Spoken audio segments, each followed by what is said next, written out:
Welcome to Red Zone in the Lab. This is Deuce. On today's show, we're going to have a conversation with Coach T from the Chicago Bears 360 podcast. We're going to talk about that trade, the trade that a lot of us, especially Commander fans, wanted to happen, the trade that actually happened, and if there is another trade to possibly come along still with that number one pick. And after that, man, Smoke is going to discuss the civil war that's going on within the Commanders fan base with these two quarterbacks, Drake Maye and Jayden Daniels. After this, we're going to be on the other side with Coach T.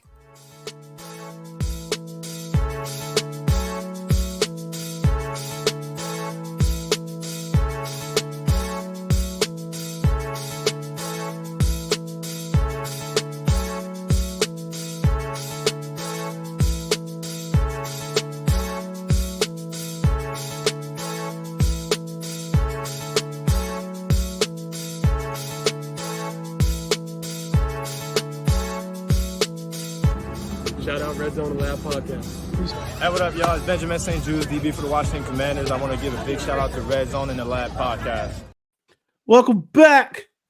It's Red Zone in the Lab Podcast. I am Deuce, and joining me today is our Wednesday host, Smoke. He has a guest on today, Coach T from the Chicago Bears 360 podcast. Coach T, how you doing, buddy? Man, I'm great. How y'all doing, fellas? Let's go.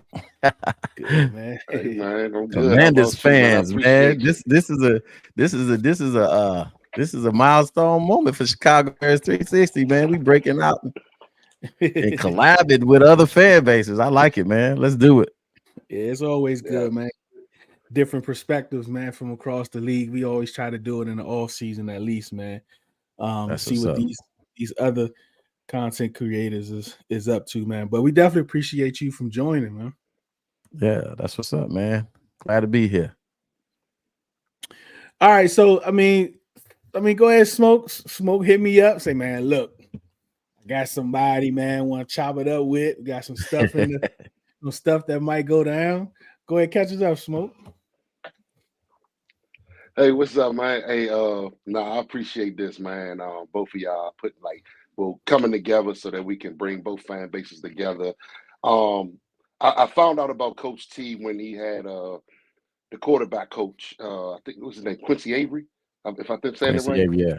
Yes. When he had him on his show, I watched that, and I was very impressed with, his pod and, the information that he was bringing. And every time, like, I'm scrolling Twitter, I see him up top live, and I tap in, see what he's talking about. And I say, you know what, man, this is a sensible Bears guy, man.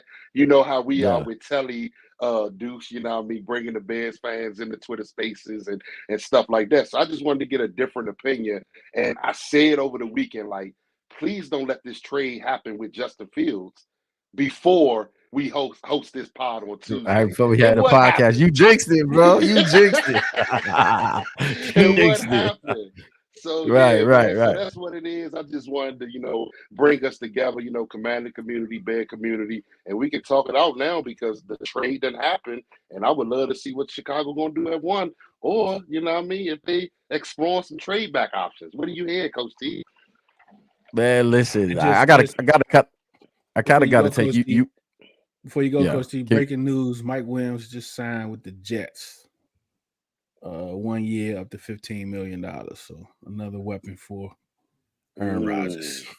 Oh, it there just you go. Yeah, it just hit. Yeah. They're gonna try and load your boy Aaron up. Nah, man, it was crazy because you know what I'm saying? Y'all know it's been going on for a while. We've been having, our own civil war of sorts over Chicago Bears, Twitter, X, whatever you calling it, social media, all season long. It's been going all season long.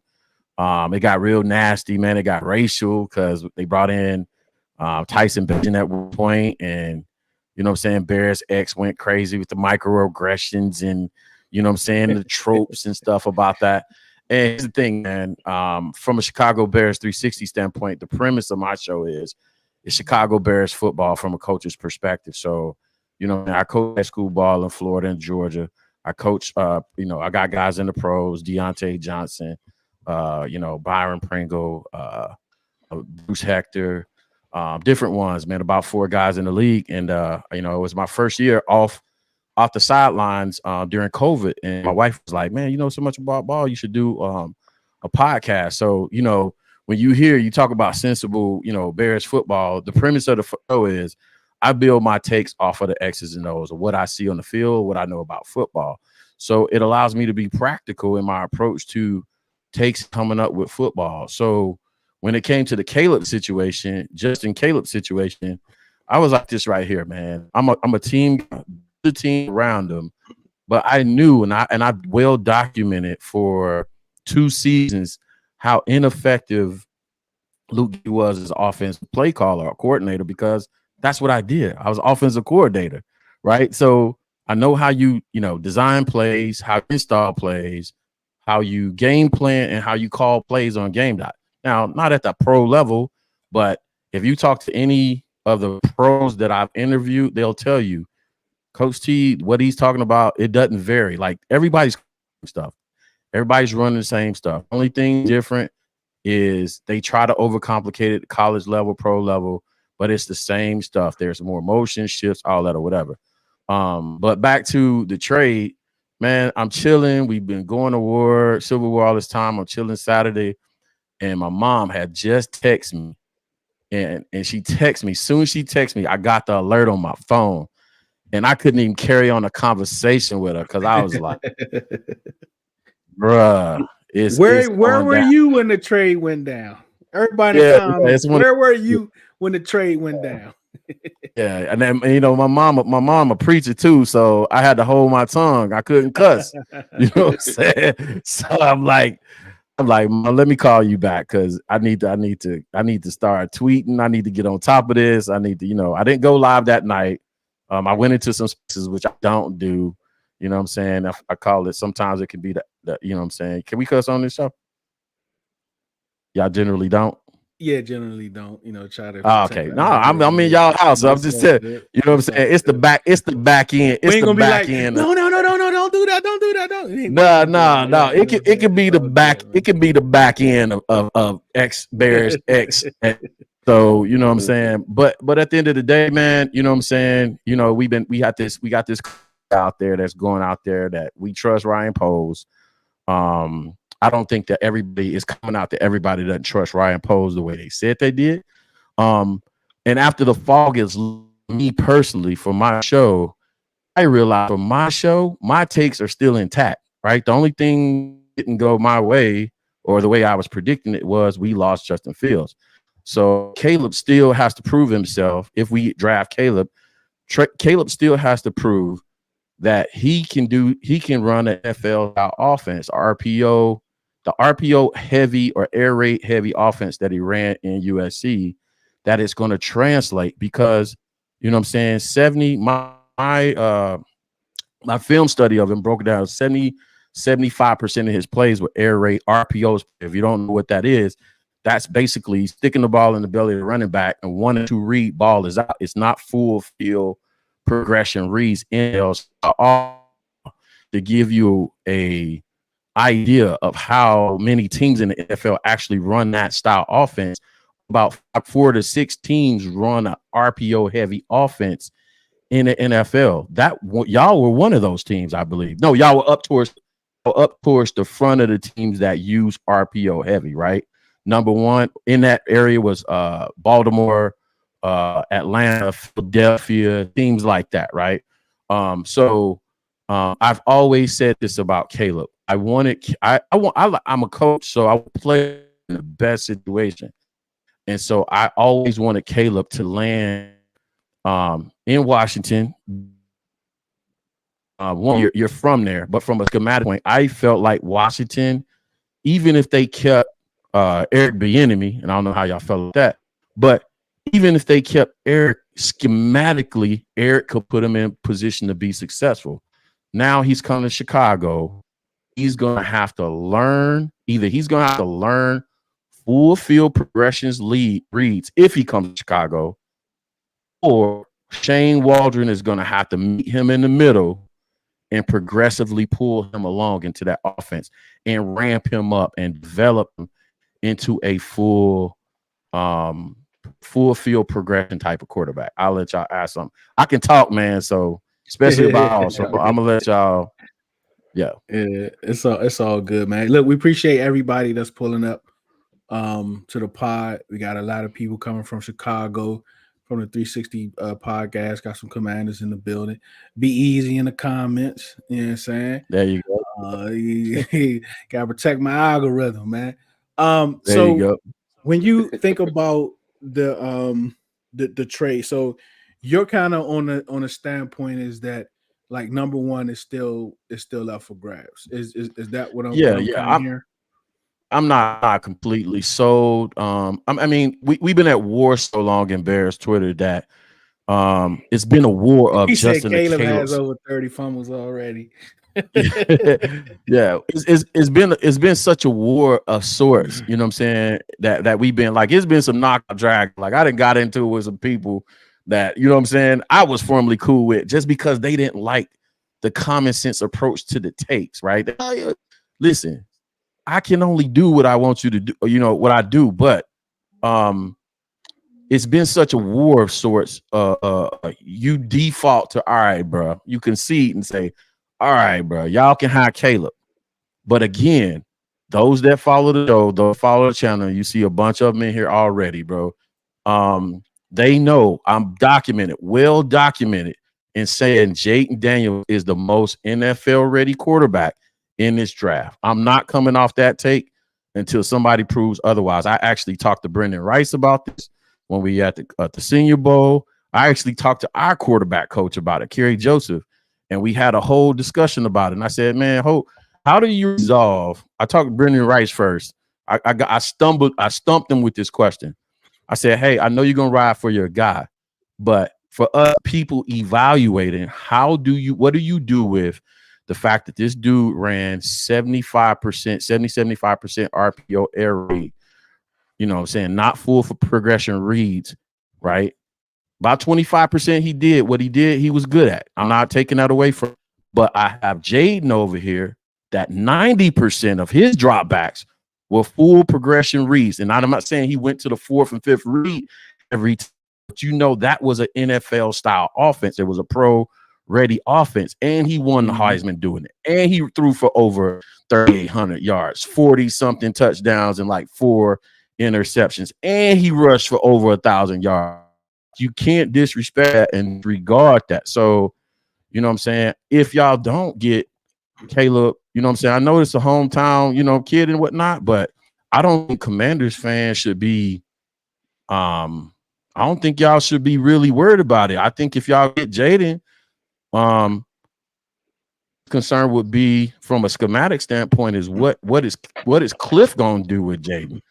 Because I don't know if Cliff has the chops from a offensive coordinator standpoint to really, you know what I'm saying, really, you know, open him up like that. He's not a pro style coordinator. He's a air raid RPO pedigree type of person. So what does Cliff do with him? You know what I'm saying? So I wouldn't be mad if y'all ended up with him.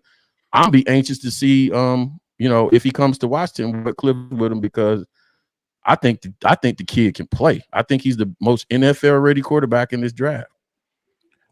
So Hey, I wanted to go chime ahead. in when you. Oh, go ahead. Oh, No, yeah, you because good. when he said something about Jayden, it kind of, you can you hear me? It goes into my scouting of Jayden. He came from, you know, basically he got to experience 2 pro style offenses throughout college. One traditional style pro offense at Arizona State, and then a more traditional spread at LSU. And Deuce, you could touch on this because you had people on the pod that talked about what he just said as far as going through progressions. Isn't it true that they said that they built in those runs for Jayden, like in the offensive play? So if 1-2 isn't there, use your legs and go. You could correct me if I'm wrong, Deuce. Yeah, so that's the biggest misconception about Jayden Daniels and him being, you know, running quarterback and escaping the pocket early. If it and when you watch his tape, before we even know that, he had it seemed like he had a couple checks and then he just took off. He didn't try to climb the pocket. He didn't try to reset. He just kind of took off. And to me, that was always kind of troubling, especially when you talk about, in the NFL, especially what we've gone through with quarterbacks, especially RG3. But the more study you do, the more people you talk to came to the realization that within that LSU's offense was built in progressions for him to run. So instead of him having a check down, he was to run. So a lot of people don't have that understanding when they doing the film review and they looking at Jayden Daniels that no, he's not just running just because he's taking his eyes off the field, but that was actually built in progressions for him to run. And that's one of the biggest misconceptions when you're talking about Jayden Daniels. I would have them go back, or if y'all do it, I would have them go back and take a look at the film. See, this is the challenge with fans, bro. And I get into this all the time. You know what I'm saying? Somebody said something about this on X the other day about Caleb. You know what I'm saying? Well, y'all bet not be looking at y'all. Oh, somebody said I'm actually gonna have the guy Lawrence Holmes on the show next month talking about breaking down film with Caleb. Like, keep that same energy. And this is the challenge with all 22 in film. That's great. You have access to it, but do you know what you're looking at? 95% of people don't know what they're looking at. Right. Yeah. You know what I'm saying? They're look, well, this guy was open over here, but what was he in the progression? Are you looking for progressions? Is it left to right to low, high to low? What was the progression? Was a traditional progression read, or was it an RP error play? So what I would challenge them to do in that situation you just described is 9 times out of 10, if it's 1-2 and he's taking off, it was an RPO. So I challenge him, look and see if he put the ball in the belly to running back and he's looking out to see if the receiver is going open, because usually those plays only have 1 or 2 routes into them. So yeah, that makes sense. That's why you see Caleb running so much. 75% is 1-2 take off. It wasn't built in the offense. That's what I'm saying. What did Lincoln Riley ask you to do? And I saw somebody's comment earlier, right? It was like, well, it doesn't matter. This person came from the NFL. They translated, right? Listen, what do you want us to do? We're supposed to be analyzing football and giving you something logical to compare it to. So I'll go there with you. You know what I'm saying? You got Patrick Mahomes that came out of, was it Cliff Kingsbury camp, right? Or whoever. So you take the best of that group. Yeah, you take the best of that group that come out of that play quarterback tree and take the worst of that group. So it's Jayden Daniels, it's Kyler Murray, it's Baker Mayfield. It's all those people, and you decide where he's gonna decide where he's gonna land in the middle. That's from the same pedigree. That's running from the same stuff. What do you want us to do? You know what I'm saying? Like we're here to give you clues as to where to look, right? So you're not, you know what I'm saying? So you're not all over the place. You can manage expectations as a fan. That's all you can do. And I think when you're talking about Cliff and who he is as a coordinator, and you looking all the way back from Texas Tech before then and all the way up through the Cardinals, and you really can't count USC, right? Who knows what he was doing? The title that he had said he was like a expedite of some sort. It was just helping all around the team. So we don't know exactly what he was doing. Like that. Yeah. So but when you look at his offense, like Dog Tide, if y'all not following Dog Tide, usually our stat man. But even when you think about him and the evolution of his offense really wasn't stagnant in a sense, right? If you think about year 2 of Kyler Murray, when he had that run, when he had those weapons, when he had D-Hop and those type of things, and they brought in Ertz. Ertz was never a tight end, was never really part of the Cliff's air raid, right? It was mostly spread offense, wide receivers. But now when you bring this tight end in here that can do certain things, so now he adds another element. And then out of nowhere, they grab Connor from Pittsburgh. They have this young kid that's fast as all outdoors and Chase Edmonds. And like they both of them are able to run the ball, they're able to receive. So now you have 1,000-yard rushes, you have all-purpose yard running backs, and you have a tight end, something that he never really tapped into when he was at Tech or coming into the league. So you do kind of see growth in Cliff Kingsbury. You see, like, some people just stick to whatever they know and then they just do it, but there's a little humbleness to it, to him over that time period. I mean, even when Kyler had went out, when he had Colt McCoy, like, he couldn't just sling it, he couldn't sling it down there no more like he was doing with Kyler. So, you know, but I think when it comes to Cliff, and even with us, Coach T, his first interview, look, don't apply the raid offense to me. That's not who I am. That's not who we're going to be. Like, I'm not sure if you're familiar with the offense that the staff that we have, but we have a staff that has a whole lot of experience, especially on the offensive side, that comes from all different types of backgrounds. You got Anthony Lynn, you got Brian Johnson, you got him, you got the college guys, you got Bo. Like, you have all of those guys. So to our understanding, it's going to be kind of like what they say, Commanders offense. You know, we don't know what that's going to look like. We don't know, like, even when we're doing the scouting, we don't know what to really scout because we don't know what the scheme is really going to be. But your root is your root. But, you know, you have Anthony Lynn there to also help. So the thing with Cliff and just the air raid offense being applied to him from Texas Tech to his last year in Arizona, you see he added NFL elements to the offense that he was running. So that I have to give him credit for. Yeah. You can't, I mean, listen, we look at the pedigree, we look at the resume. You have you come into the NFL as an NFL coach. You have no choice. I'm saying, how do you defend against an air raid 1 or 2 read offense, right? How do you defend it? How do you stop it? Well, all you got to do is go back and watch the Notre Dame tape, Caleb Williams, right? And all I got to do is get physical, come up to you and play press man. And if you can't get off the line of scrimmage, you interrupt the timing of the receiving. And so that's how you jack that system up. So he didn't have any choice at Arizona but to learn a few things, right? I'm not embedded into the conversation for Washington on a day-to-day basis. So if he came out and addressed that specifically, shout out to y'all, because that's a major concern. And if he addressed it specifically, then shout out to y'all. He's on his way. He has a plan to expand. Maybe he understood what mistakes he made as his first tenure as a head coach, offensive coordinator in the NFL. He's ready to build an offense around it to expand on what he did before. And if that's the case, then I'm like, hey, if you get Jayden Daniels and you're prepared, it's nothing to be upset about as a Commanders fan to me. Right? If it's not Caleb, because I know, you know, I think I know, you know what I'm saying, Commanders fans wanted Caleb, but I wouldn't be disappointed. I'd be like, hey, let's go. You know what I'm saying? Like, even if we were to get him right now, a lot of our fan base would be probably upset because the whole set on Caleb, but I wouldn't. I'd be like, I want to see what the kid has. Yeah, I think that's where we at now, right? Like, Caleb had his shine as the exclusive number 1 from all the national media. Drake Maye had his time when people were saying that he could go number 1. Now you got Jayden, good times, what I call good times, JJ Redick doing whatever it is that they got him doing.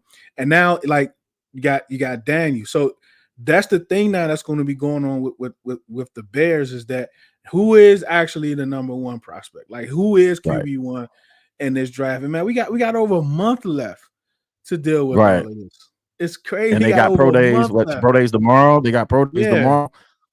I don't expect the kid to wet the bed at the pro day. You know what I'm saying? You throwing to your guys, you throwing on air, you throwing in underwear. You should have a great day. You know what I'm saying?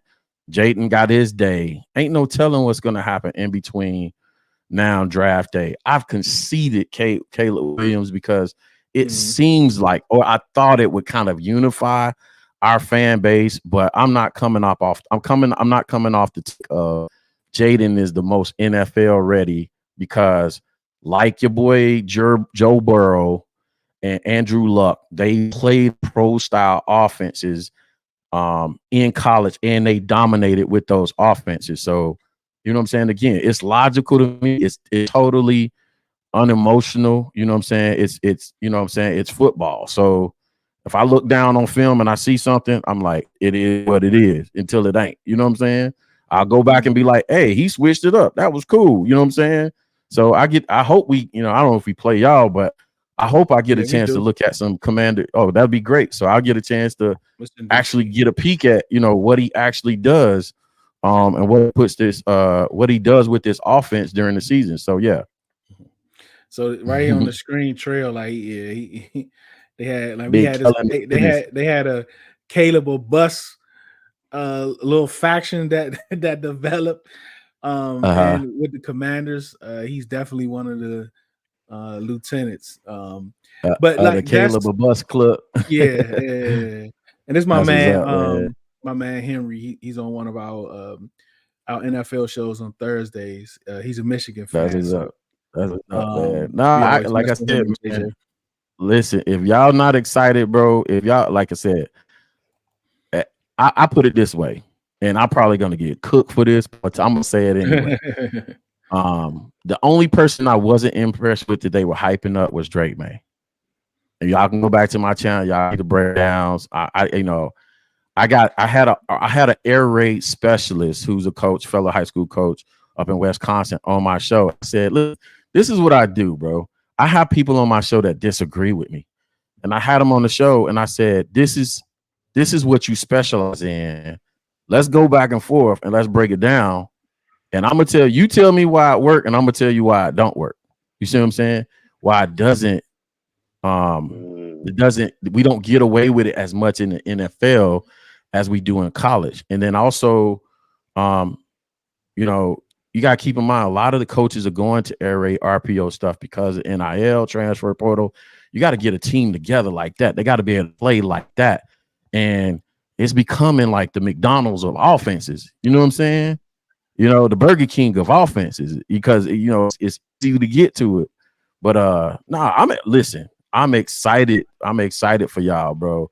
If y'all, I know after you get over the disappointment that we probably gonna get Caleb, I think y'all gonna be all right, bro. Y'all might look up and have actually.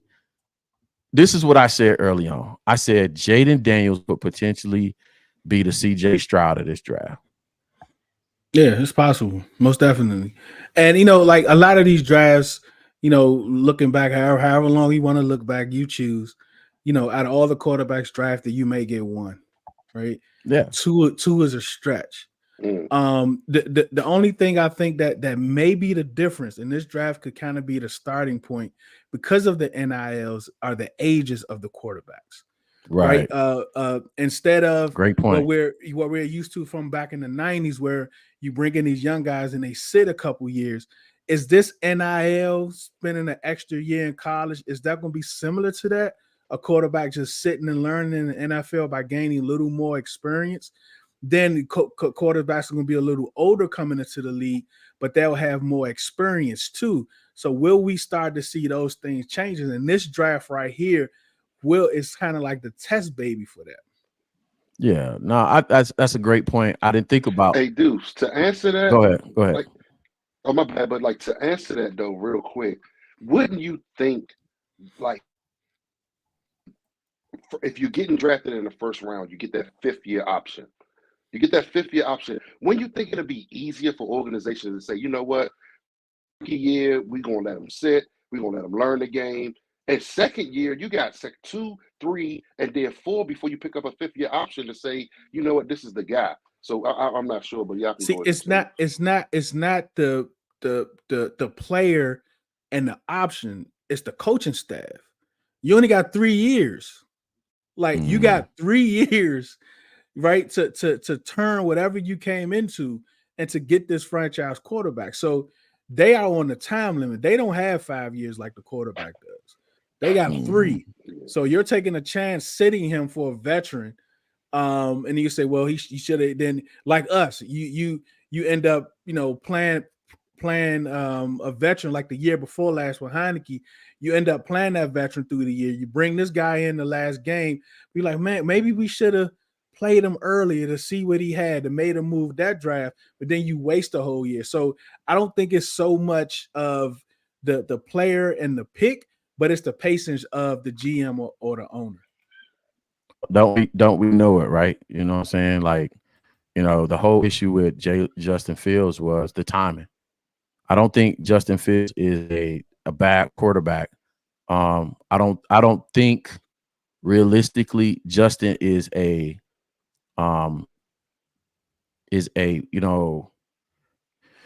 it gets tricky when you start putting like labels on stuff.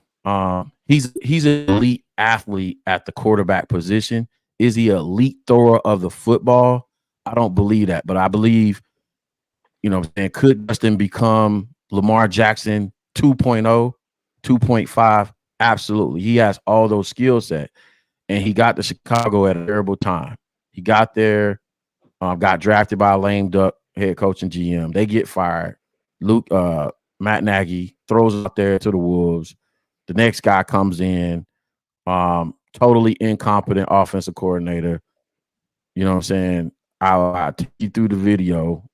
He did shit. I'm sorry. He did stuff that I wouldn't do as a first-year head offensive coordinator. The most important thing about Jayden, let me speak to both of our quarterbacks, allegedly, presumably will get. The most important thing about both of these young quarterbacks coming in the league is the plan that they're going to have to develop them, right? And we speak about these terms on shows all the time, right? But we never quantify them. What does it mean to develop? You ever ask somebody when they debating with you and they say, well, he wasn't developed, and go into detail with them and be like, well, quantify develop. Tell me what develop means. When you start asking people detailed football questions, that's when you lose them, right? So what does it mean as an offensive coordinator? What does it mean, right? I have my playbook. And there's no development that happens during the football season for a quarterback. It's all maintenance. It's all maintaining what you worked on in the offseason, what you brought into the league from a foot placement, steps, drops, all that other stuff. It's all maintenance. Development is for the offensive coordinator. This is my playbook. This is the plan that we're going to lay out for you of the offense to slowly migrate you and ramp you up into this off at a pace that by this week you're going to be here. The best example that I've seen in recent memory is what Mike LaFleur did with Jordan Love and Green Bay. Masterful job, because if you watched us versus Green Bay the first game and what Jordan Love did and the game plan for Jordan Love versus for us the first game and the game plan of what Matt LaFleur asked him to do, and you watch him throughout this, every week he gave him a little bit more and a little bit more, and he challenged them in small ways. And there was a part of the season where he struggled, right? There was a part of the season where Jordan struggled, and then Matt probably had to pull back, right? Pull back. All right, let's go back to basics a little bit. All right, let's get you reset, and then let's move you along. Okay, you got that down? Okay, now we're going to get you this concept, that concept. And by the week 18, you should be at 90, 95% of the playbook. So in the year 2, you hit the street running. So kind of nervous about your boy Jordan Love going in the next season, to be honest with you, because Matt is the man with the plan, bro. That's how you develop a quarterback. So that's going to be key for both of our franchises. Yep, the development. If you got like a few more minutes, Coach, I want to hear you talk about hanging out, man. Maye and them. And so right after this, I'm going to give it y'all run over this promo about this boxing the podcast that we got coming up.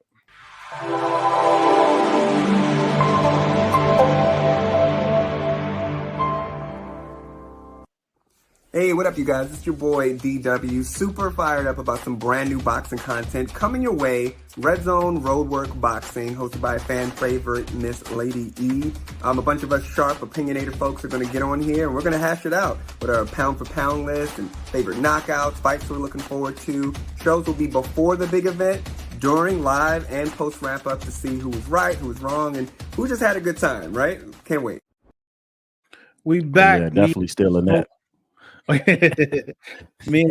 got Coach T from the Chicago Bears 360 podcast. We appreciate everybody for pulling up. Everybody, man, subscribe to both channels. Great content. Share, like, whatever it is y'all do. Get the algorithm working. Let's get some bats in the comments. Let's get some bear downs in the comments. Let's get this algorithm working. So, look, Coach T, let's talk about, okay, so like for us, like when we talk about the Civil War, right? Our minds is like, hey, look, it's like a small percentage that will still get Caleb. Like, we just got to see how things play out. So far, when it comes to Bruce Wayne, right? That's what we call Adam Peters. We call Adam Peters Bruce Wayne.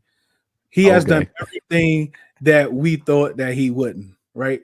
We have been absolutely right about nothing this whole off season. This has been the best off season any of us have ever seen. So right now it's looking like Jayden Daniels and Maye to us, right? Top 3 quarterbacks. We believe Caleb going number 1.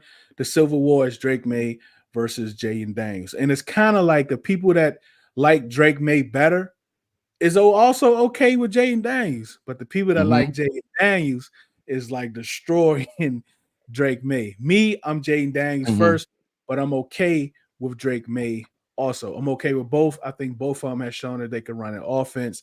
They, like, most of these quarterbacks could take a year off. I'm not a year off, but sit to be better quarterbacks. All of that out the way. Let's talk about Drake Maye a little bit. Where are you with Drake Maye?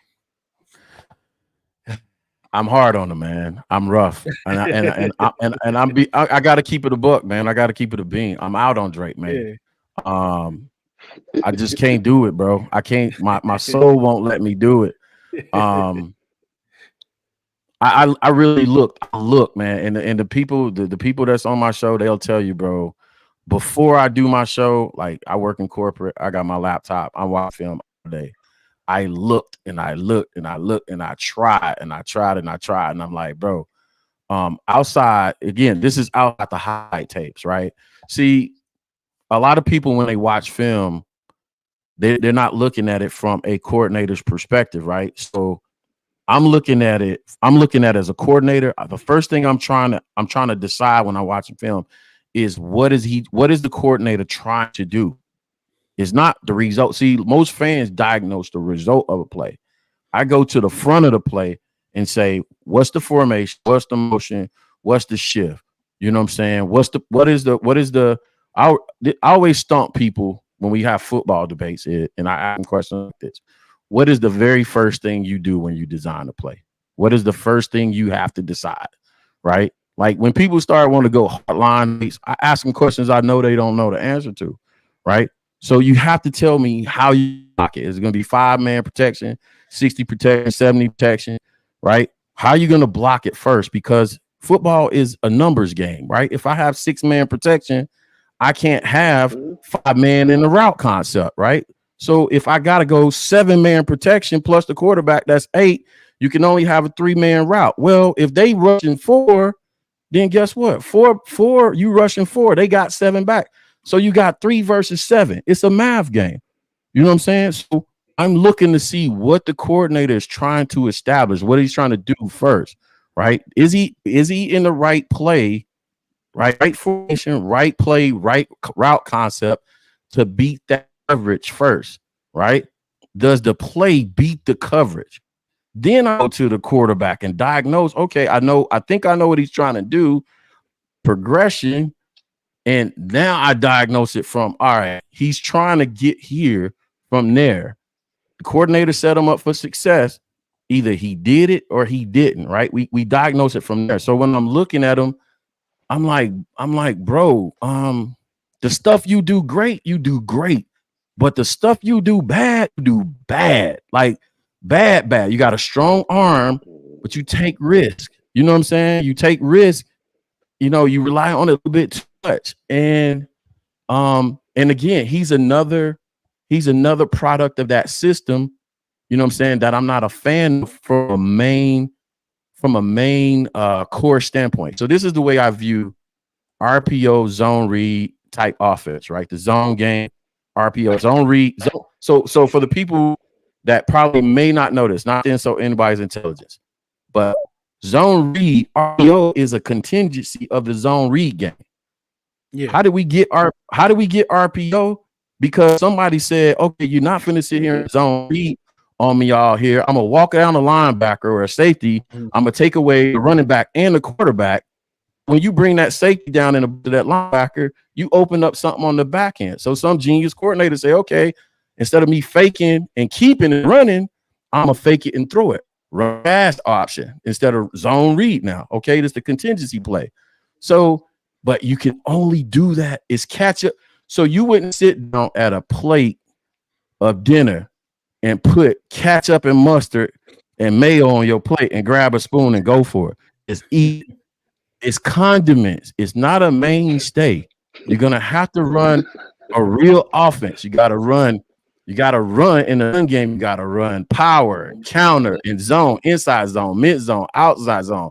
Your counter plays, your pin pull toss, your wham, all that. So you gotta run that stuff, and then you have to go play action off of all that stuff, and then you have to get to grown man offense eventually. Now, again.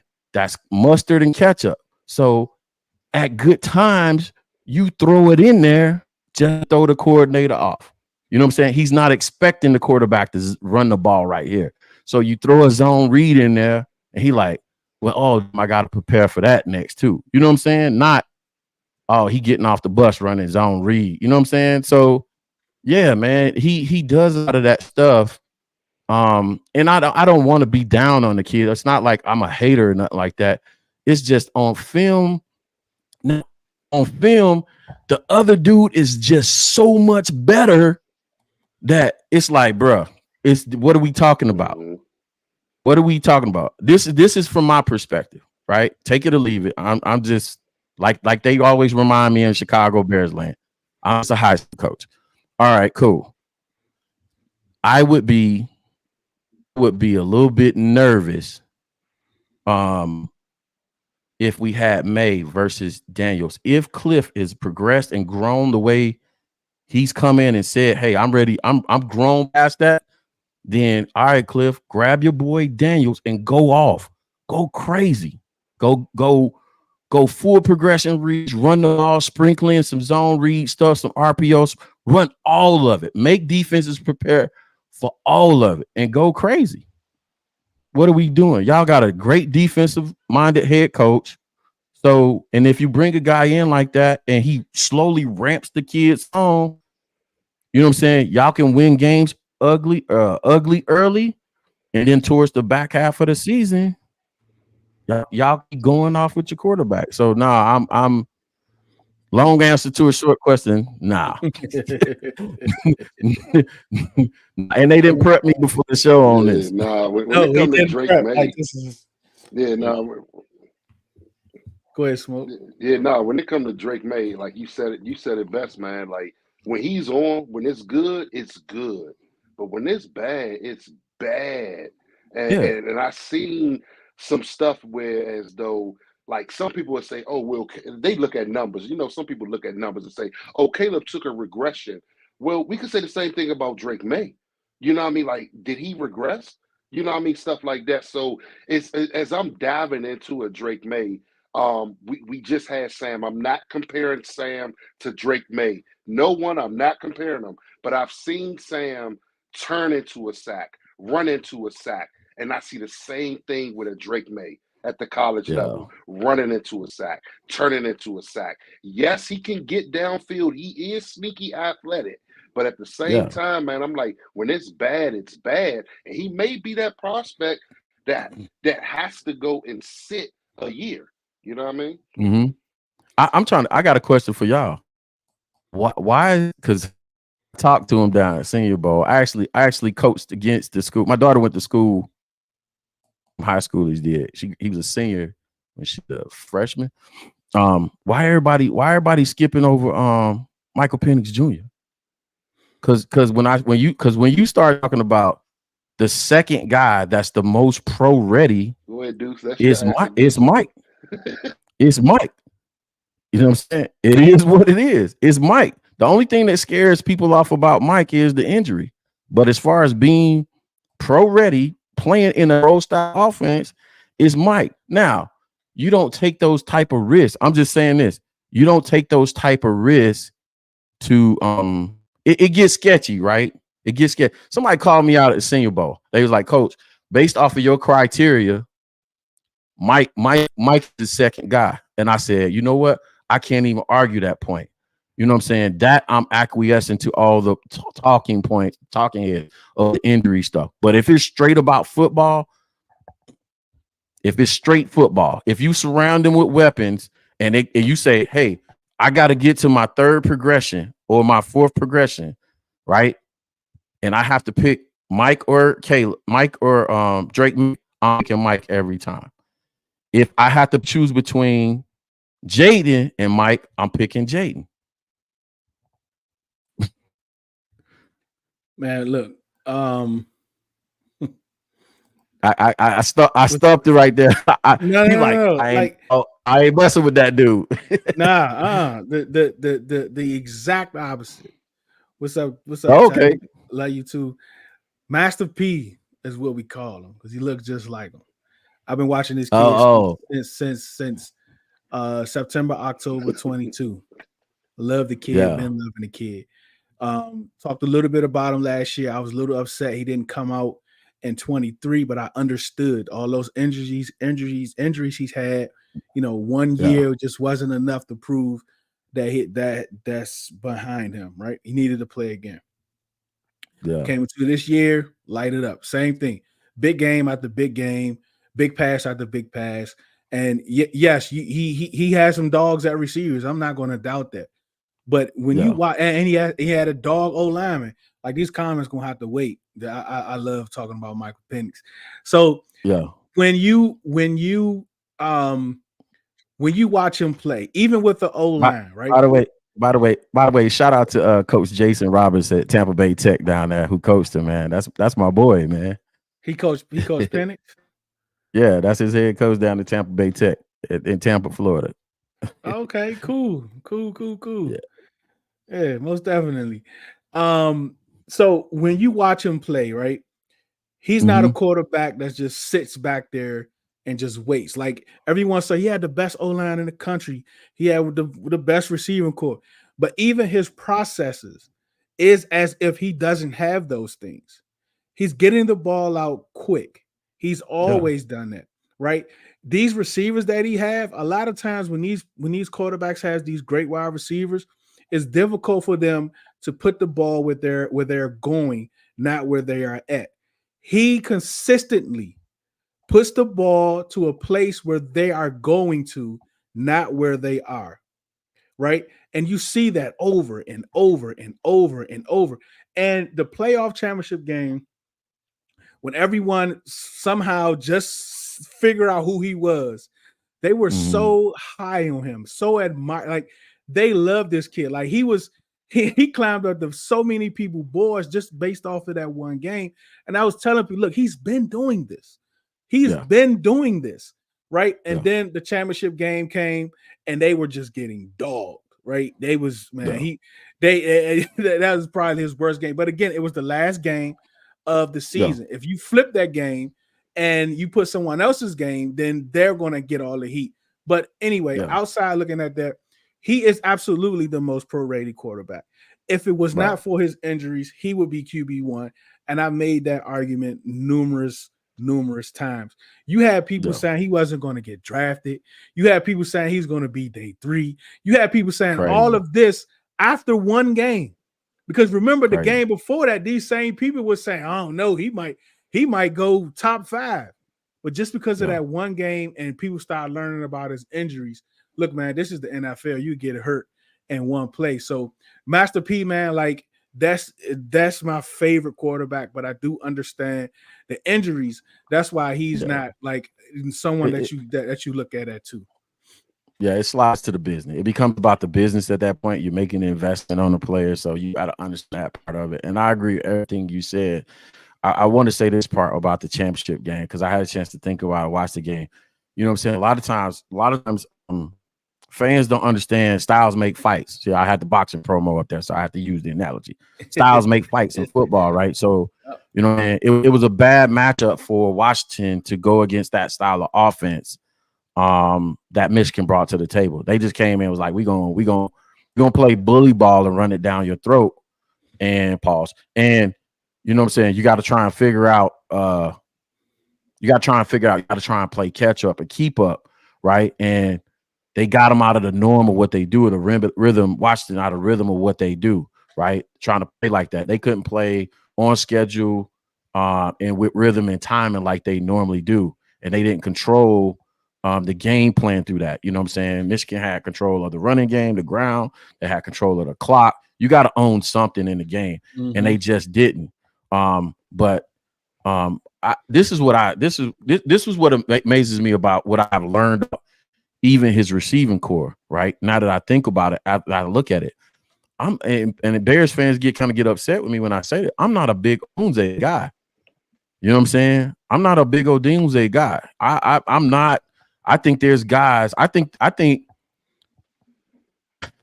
I've actually seen somebody else say it. I'm not there yet, but I've seen somebody put the two LSU wide receivers above even Mark Harrison Jr. I'm big on the LSU guys, on the LSU receivers.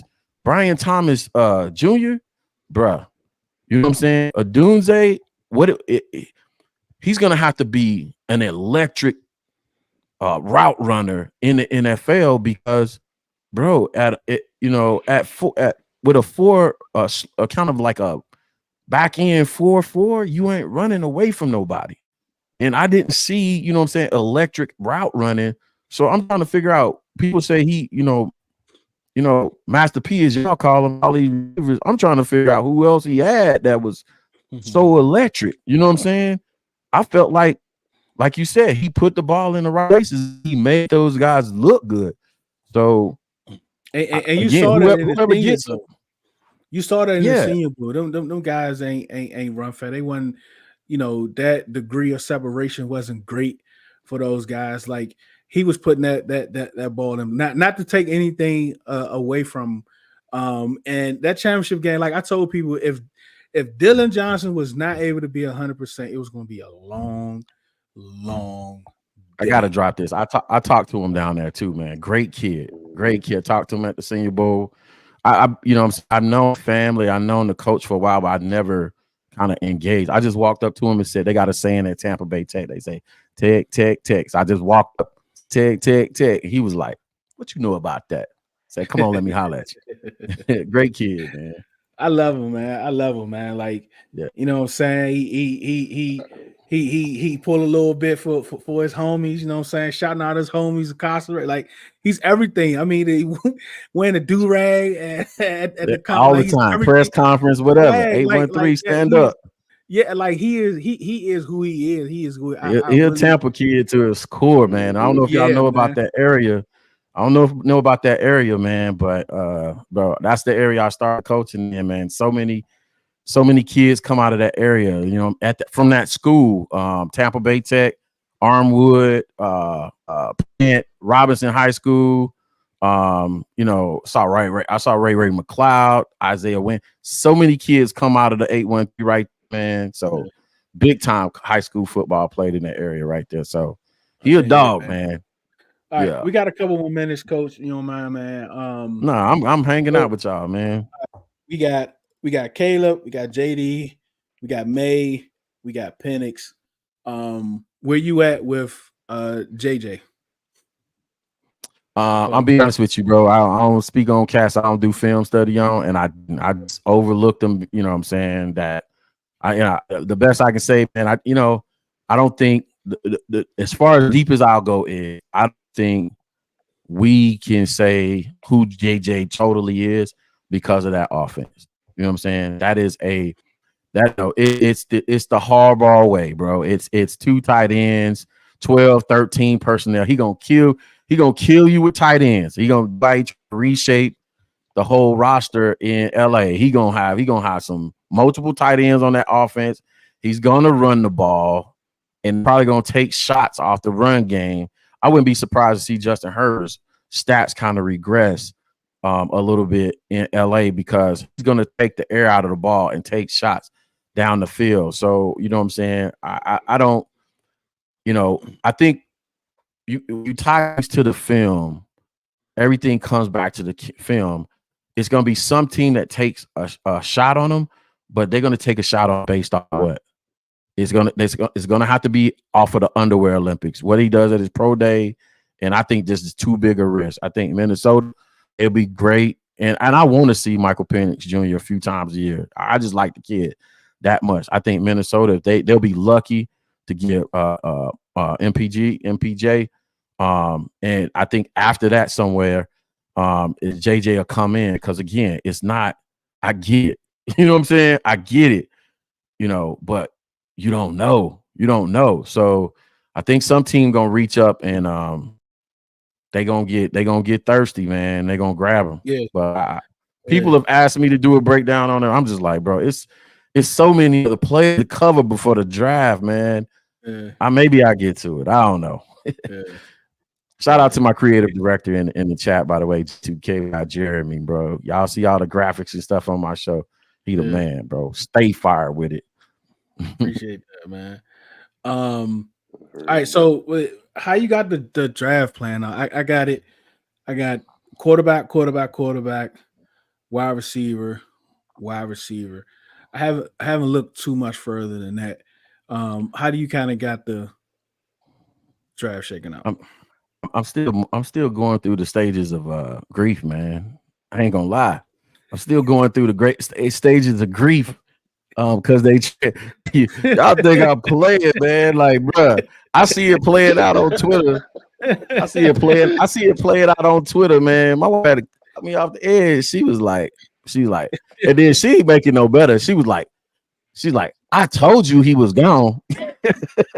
I told you he was gone. Like, I was in the chat now, man. Like, you got Telly gang in the chat. You got Trill. Like, it's so funny, right?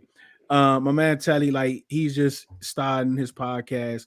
He had his first show last week where he shout out to you, man. So he had Tank. He had Tank on his show last week, first show out the gate, and he was the singer. No. The boxer. I'm sorry, bro. You know, man. I'm not a boxing dude.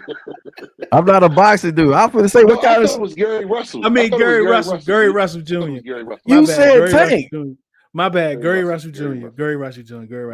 I'm not a big boxing guy. Like, I'm about the R&B guy. Yeah, my bad. Like, I'm not a big boxing guy, right? Like, call him Black Fabio. Right. The show you saw is just other people. I'm just behind the scenes. But yes, Gary Russell Jr. was on the show last week, man. It was hot. But anyhow, we working on episode 2, so it was going to be like Chicago versus DC. He got some Bears fans on there, got some Commander fans on there. Talk about who deserves Caleb, why he's going to blah blah blah blah. So we in the midst just working on it, and like in the background, I talked to him, texting me. Let's get the title, the description. He doing a thumbnail. We working on the production, blah blah blah. And it's like literally 7 minutes later, I text him, Phil's gone. Ain't that true, bro? Listen. I just hit my creative director up, Jeremy, man. I said, bro, I hit him up this morning. I said, bro, I got to do a whole new intro video.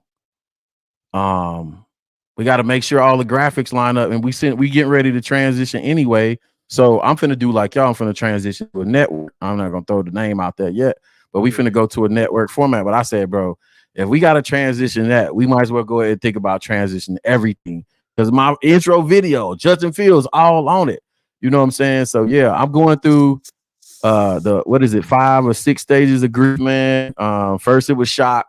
I think I kind of moved past the anger. The anger only comes up with because we got clowns on show, man, and on the not on the show, but on Bears X and Twitter.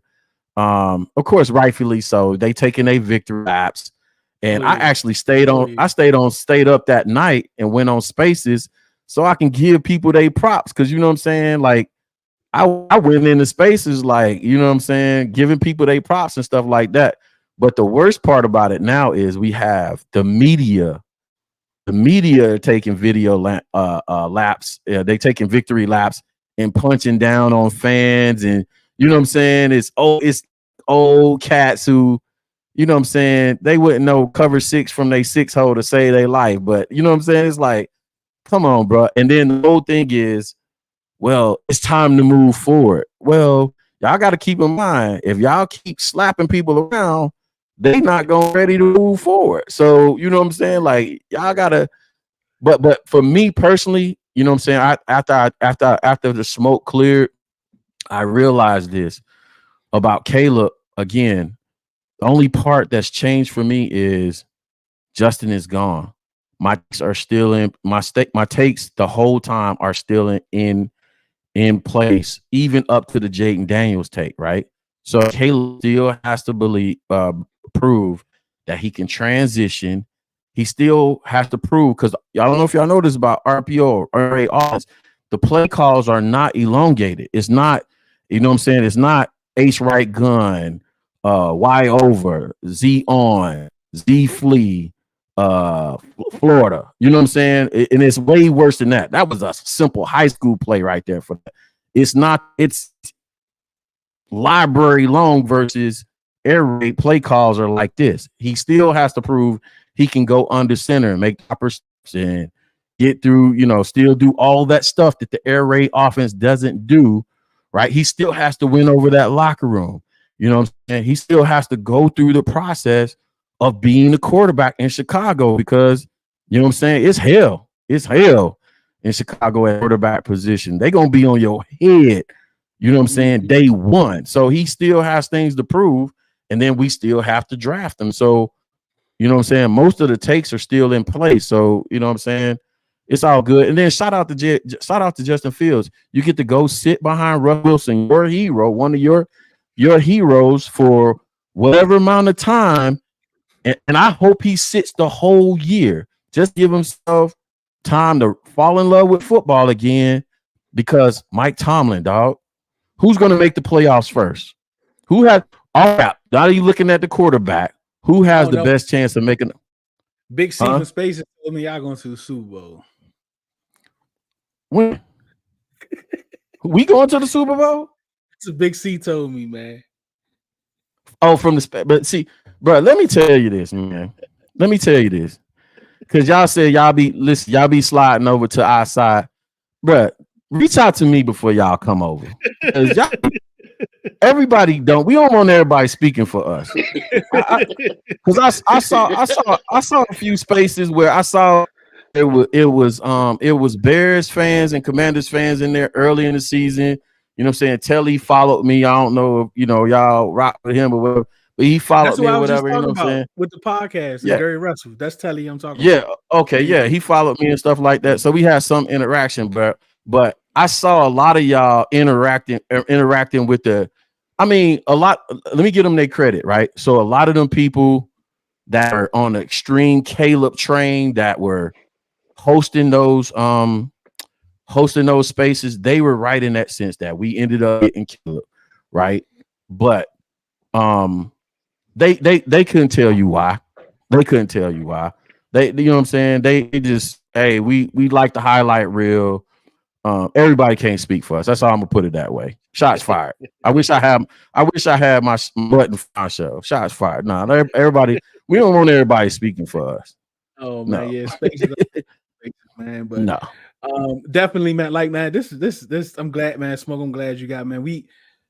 I like this, Coach T, man. A lot of knowledge, man. We definitely got to link back up, man. I'm definitely putting you in the decks, man. Put him in the rotation, man. Most that, even if it's not Chicago, man, it seems like you know a lot of football, man. We definitely gonna chop back up with you for sure, man. Hey, definitely link up. I don't know what week we play y'all, but that'd be a great time to do it, man. I'm gonna talk some trash too. Most definitely. I think the schedule will come out in another couple months, but yeah, man, because I'm about tired of y'all. I'm gonna be honest. Like these last two, you talking about fans, or you talking about us? Fans. Oh, for sure.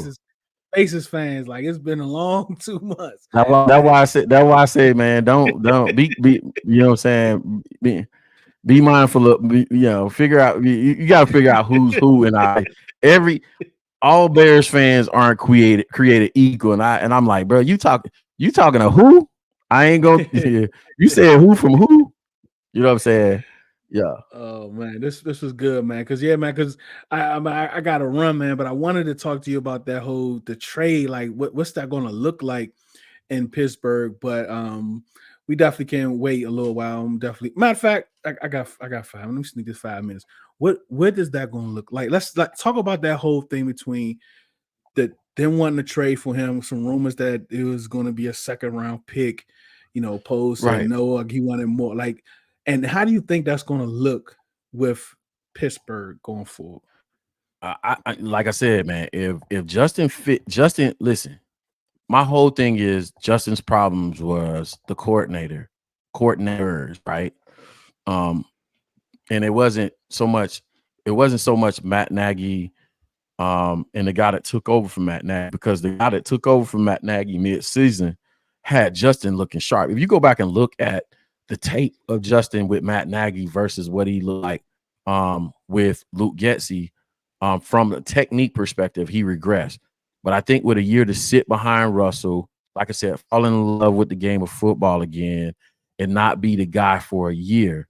Russell is just on a 1-year deal. And Russ is 30-something years old, right?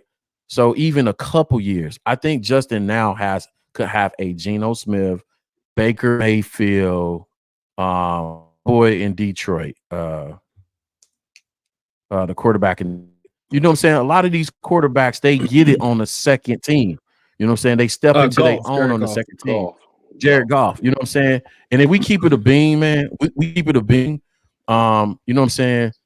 I don't know if y'all know this about the city of Chicago, man, but the city of Chicago is always 3rd and 13 in the city of Chicago.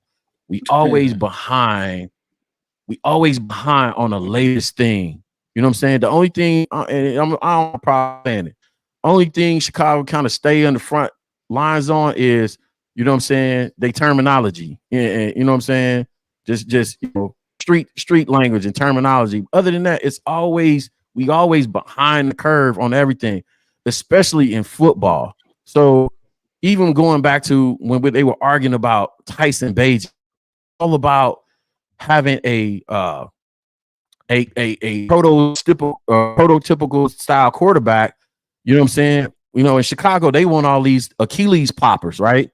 The game then moved on. The NFL defenses have gotten faster. So you want us to put an Achilles popper back there when, you know what I'm saying, linebackers, DNs, y'all saw the combine. These big dudes is running 4.4s, bro. You know what I'm saying? What do you want a pocket style quarterback for? So I ultimately, man, you got to ask the question. First of all, Pittsburgh is going to probably be in the playoffs quicker than, if I was a betting man, I would say Pittsburgh would be in the playoffs earlier than any of the teams we talking about, right? Right? With Russ, they got a win coach that's not going anywhere. He knows how to put you in position to win. He's going to fix Justin mentally first, and then I think, you know, just going to go on a scorch or whatever they call it, scorched earth tour, and man, watch out. So the kid got it, bro. He got it. I was about to ask Smoke if he had anything else. His internet was going in and out. But yeah, we definitely appreciate you. Go ahead and throw out there your podcast and whatever it is you're working on. And everyone that's here that pulled up, subscribe to both channels, follow both channels. You know, whatever you got to do, retweet if you're on Twitter. I'm going to have Coach T's podcast and everything in the descriptions of this show. So definitely tap in, and his X handle. I know a lot of people was asking him about your X handle in the comments. So definitely going to have that in the descriptions too. Let me give y'all that, and I'm going to get it fixed too. Get it fixed. I always say this junk wrong, but it's let me go to it real fast if y'all don't mind. And then I want to say that while I'm looking. Thanks for having me on, man. I enjoyed the experience. It was fun, man. Always fun talking football. I love football, bro. I love ball. So you know, I found my niche after coaching again. So I love it. So it's Bears 360 _ Coach T, Bears 360 Coach, man. And then on YouTube, of course, you can find us at Chicago Bears 360 with Coach T. We're also on Facebook under the same name. And then I'm excited to announce, man, as of this past week, bro, we done moved to a podcast to Spotify and Apple Podcast under the same name, man. So we on all platforms, including X. So check us out, man. We growing the team. We growing the 360 Nation. Stand up. Congratulations to that, man. I love talking this, man. But definitely, and everyone that's there, that's on the Coach T side, you can find me and Smoke, Red Zone, and the lab everywhere, all platforms. That's right, man. Twitter, y'all X, tap Facebook, in, Instagram. especially for Commanders Week. We're gonna be on their head. Go ahead, plug yours, Smoke, your X. Smoke got a crazy delay. He's just smiling. Yeah, he's smiling at the last joke I said. Hey, nah, man, my connection been horrible. hey, nah, my connection been horrible, bro. Like, nah, I got good connection right now. Let me stay still. Nah, Coach T, thank you for coming on. I know it may have been a little last minute, but we worked it out. Deuce, always a pleasure, brother. Always a pleasure, man. Like, y'all keep going on, man. I love to see this. I love to talk ball. My connection was horrible. I stayed there for most of the part, but hey, man, I appreciate it. Let's continue to do this, man. And I wouldn't mind having another one of these round tables right here. Hey, is that a home game or away game? It's home for us. Oh yeah, we linking up then. Oh yeah, tailgates be on fire. I do 2 or 3 away games, home games per season. I actually based out of Atlanta, but also too, you know what I'm saying, if it work out, then I won't be watching the game from the stands too much sooner, man. I'm telling you, bro, we growing super fast, man.